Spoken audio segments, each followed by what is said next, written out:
ஒரு களிமண்ணை பார்த்து ஆக என்று அல்லாஹ் கூறினால் மட்டும்தான் ஆகும். இது அல்லாஹ்வுக்கு உரித்தான ஆற்றல் ஆகும். இது அல்லாஹ்வுக்கு உரித்தான ஆற்றலை அவனால் படைக்கப்பட்ட சாதாரண மனிதருக்கு இருப்பதாக நம்பினால் இது தெளிவான இணைவைப்பு தான். இதில் எவ்வித சந்தேகமும் இல்லை.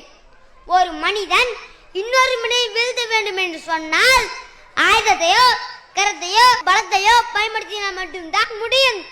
சூனியத்தால் யாருக்கும் ஒருபோதும் எந்த தீங்கும் தரவே முடியாது. அல்லாஹ் தமது திருமறையிலே தெளிவாக குறிக்காட்டுகின்றான்.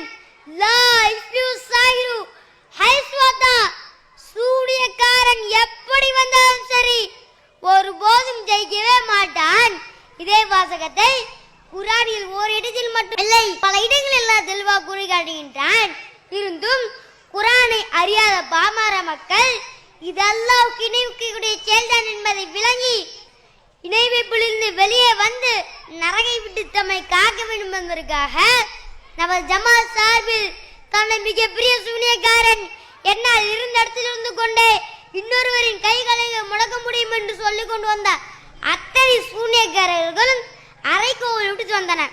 அதில் தன்னை மிகப்பெரிய சூனியக்காரன் என்று சொல்லிக் கொண்டு வந்த அகோரி மணிகண்டன், திருப்பூர் தீன் போன்றோர் நமது ஜமாத் நிர்வாகிகளுக்கு சுடுகாட்டில் சென்று சூனியம் வைக்கிறோம், அதற்கு 2 மண்டலம் 3 மண்டலம் என அவகாசமும் கேட்டு நமது ஜமாத் நிர்வாகிகளின் விரைவு பிடிந்த ஆடை காலடி மண் தலைமுடியையும் பெற்றுக்கொண்டன.